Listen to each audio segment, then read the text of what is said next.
President Cyril Ramaphosa tomorrow set to publicly sign into law the contentious National Health Insurance Bill. Business Unity South Africa says it's deeply concerned by this. The organization says the legislation in its current form is unimplementable and in fact could be damaging to the country's healthcare sector, the economy and investor confidence. Let's unpack this with Khulekani Mathe, who's with Busa, that's Business Unity South Africa, and joins us now via our video link. Khulekani, lovely to see you. Welcome to the SABC. Busa has always been quite vocal against how you see the NHI Bill, at least in its current form, whilst also emphasizing that this is not a pushback against universal coverage. Part of the questions being asked is why the president might have decided to sign this bill into law, given the many outstanding issues around it that still linger. What do you think the reason to that is? Good morning, Ayanda, and good morning to the viewers. The question you're asking are the question that we're asking as well, because as you know, it's not only Business Unity South Africa, but many other stakeholders, including health workers and health practitioners from different sort of professions who have raised concerns about the bill in its current form. And so like you, we are asking ourselves, why is the president ignoring all of this and instead going ahead with signing the bill? Yeah, let's take a couple of steps back though, because there are people who are kind of painting the picture of Armageddon if this were to happen.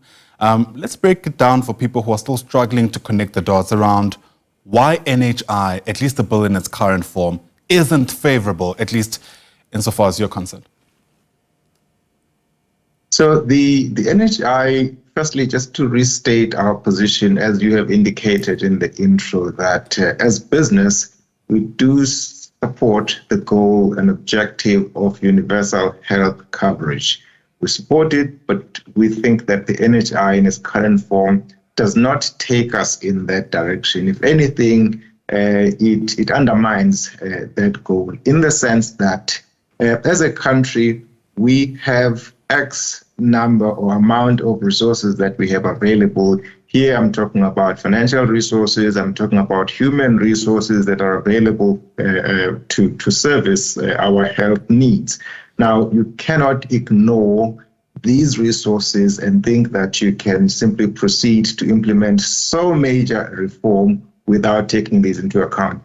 What I mean by this is the fact that the health workers have indicated that they have concerns. And so, for the NHI to be fully implementable, you would need the full buy-in of the health workers and address whatever concerns they have.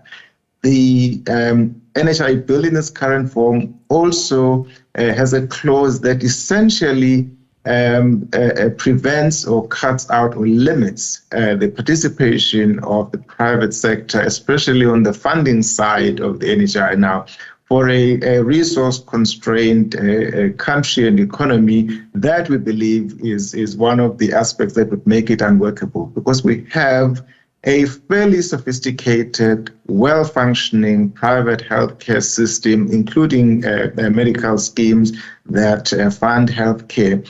And to simply have a clause that limits their ability to participate in this scheme makes it, I think, unworkable in the sense that you will limit the resources that are available to implement the bill. Yeah, of course, we live in a country where the distance between the law and what happens on the ground can be quite vast. Let's say the president goes ahead and signs this bill into law tomorrow, which for all intents and purposes, that appears to be what is going to happen.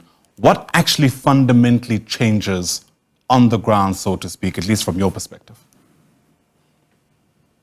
Well, I mean, like many commentators have said, this is going to be a long road. It's not like by merely signing the bill, everything changes on the same day and that all of the promises that have been made are certainly available. I think it's a long reform process that would need to take place over many, many years. And so essentially what we're saying, though, is that even though there is such a long lead from a reform point of view, but you've got to get the foundation right. And the foundation here is the legislation. If we put in place a legislation that has flaws, as we've indicated, including constitutional flaws, then that's not a good start. And that is what we are concerned about. Yeah.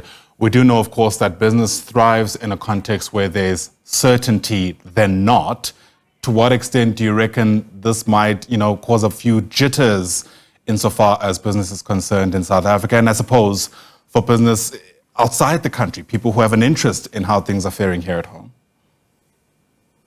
The impact on investor confidence is huge. And it is one of the points we have raised with the president that actually, if we go ahead and sign a bill with these kinds of concerns, it will impact those who are planning to invest in the South African healthcare market, because then they can't be sure of whether their investments will in fact still be viable investments in an environment in which there is all but very limited participation of the citizen. And of course, that has an impact on innovation. Now, we need innovation on all fronts to be able to have a really world-class healthcare system.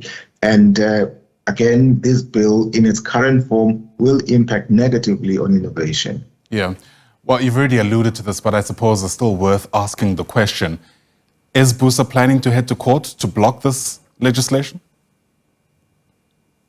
We obviously do not want to preempt what the president will say when he signs the bill tomorrow. We will watch carefully what the president says and keep our options open. If we believe that the only recourse we have available is to go to court, as we have indicated in the past, we will exercise that right.